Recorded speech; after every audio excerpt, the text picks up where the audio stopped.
أعوذ بالله من الشيطان الرجيم.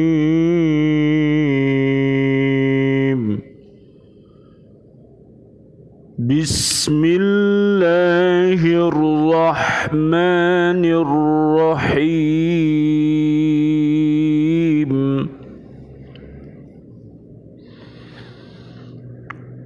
واعلموا أن فيكم رسول الله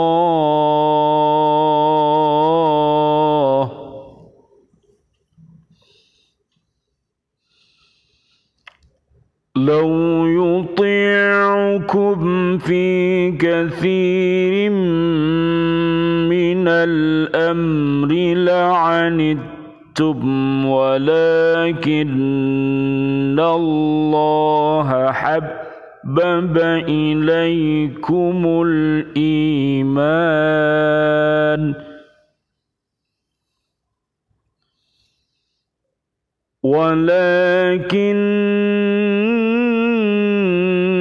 الله حبب إليكم الإيمان وزينه في قلوبكم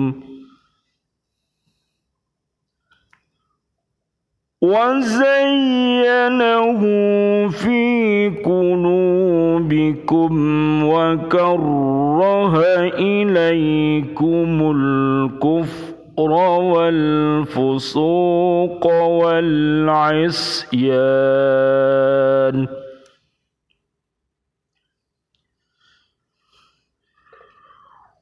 أولئك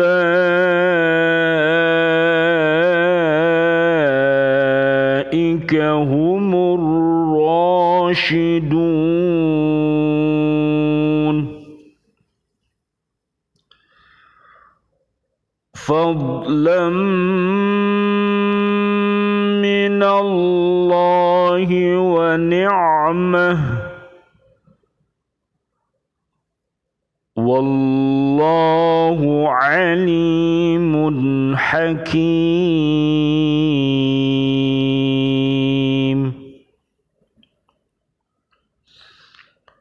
Dan ketahuilah bahwa di tengah-tengah kamu ada Rasulullah. Kalau dia menuruti kemauan kamu dalam banyak hal, pasti kamu akan mendapatkan kesusahan. Tetapi Allah menjadikan kamu cinta kepada keimanan dan menjadikan iman itu indah dalam hatimu, serta menjadikan kamu benci kepada kekafiran dan kefasikan dan kedurhakaan. Mereka itulah orang-orang yang mengikuti jalan yang lurus. Sebagai karunia dan nikmat dari Allah, dan Allah Maha mengetahui, Maha bijaksana. Alhamdulillah, bi'aunillah, biidnillah, biridhoillah, kita pada hari ini kita bisa beraktivitas dengan doa-doa kita. Bismillahi tawakkaltu 'alallah la haula wala quwwata illa billahil aliyyil azim. Allahumma khtim lana bihusnil khatimah wa na'udzu bika min su'il khatimah wa na'udzu bika min corona wa na'udzu bika minal kafirin wa na'udzu bika minadh dhalimin wa na'udzu bika minal fasiqin wa na'udzu bika minal musyrikin. Amin amin ya rabbal alamin. Surat namanya surat Al-Hujurat ayat 7 dan ayat 8. Mari kita fahami surat Al-Hujurat ini dari ayat 1 sampai ayat 18. Mudah-mudahan dengan mengkaji surat Al-Hujurat ini kita dijadikan oleh Allah Subhanahu wa taala warga-warga bumi yang baik, yang beriman dan bertakwa kepada Allah, sehingga kita akan menjadi pemimpin-pemimpin yang baik, para wali murid yang baik, suami dan istri yang baik, siswa-siswi yang baik, santriwan-santriwati yang baik. Menjadi apapun kita, tetap dalam senantiasa dalam keadaan iman dan takwa kepada Allah Subhanahu wa ta'ala. Insya Allah, Allah akan merahmati kita, Allah akan memberkahi langkah-langkah kita. Surat Al-A'raf ayat 96 dan juga surat At-Tolak surat ke-65 dari ayat 1 sampai ayat 5. Mari kita fahami. Tetaplah kita senantiasa berdoa kepada Allah Subhanahu wa taala agar iman dan takwa yang ada di dalam diri kita ini tetap kokoh adanya. Oleh karena itu berhati-hatilah kita untuk senantiasa mengajak kepada diri kita, keluarga besar kita, senantiasa beriman takwa dan beramal soleh, serta selalu nasihat menasihati di dalam kebenaran dan nasihat menasihati di dalam kesabaran. Sabar dalam taat kepada Allah, sabar dalam menjauhi larangan-larangan Allah, dan juga bersabar pada saat kita jaya, pada saat kita kaya, kita mempergunakan titipan harta benda dari Allah itu dikelola dengan cara yang benar dan dipergunakannya dengan cara yang benar yang diridhoi oleh Allah Subhanahu wa taala. Dan marilah kita tetap bersabar pada saat Allah menguji kita.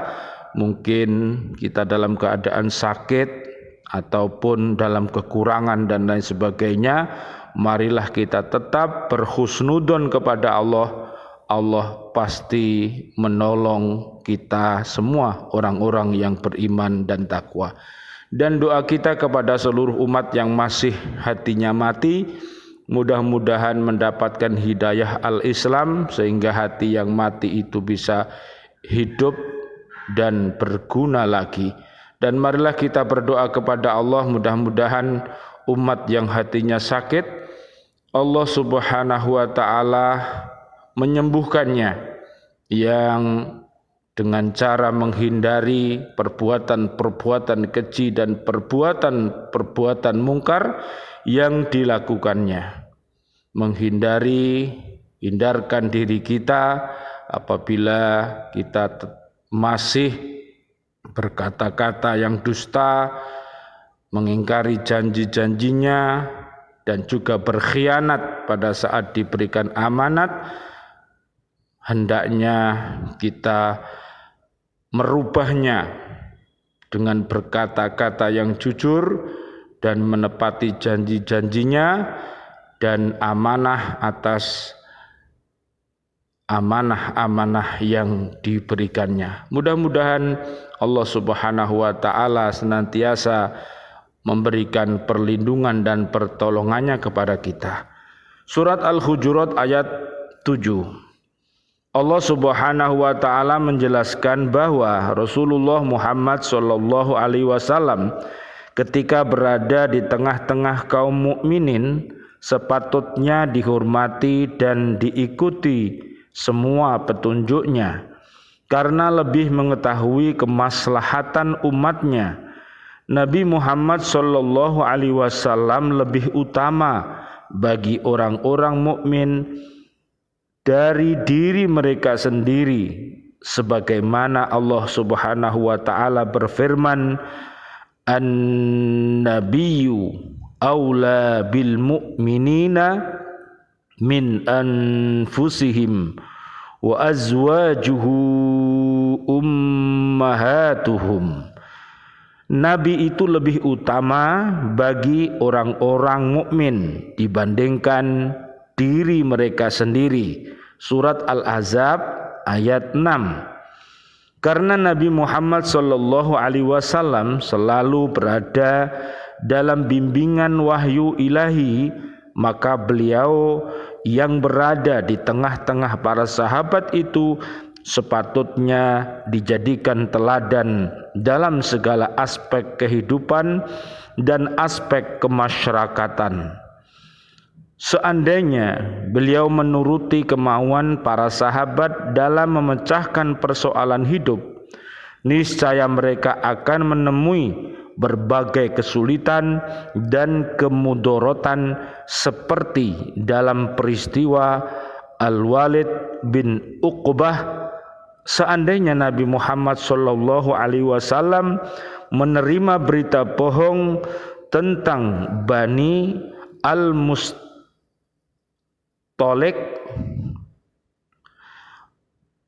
lalu mengirimkan pasukan untuk menggempur mereka yang disangka murtad dan menolak membayar zakat, niscaya yang demikian itu hanya akan menimbulkan penyesalan dan bencana.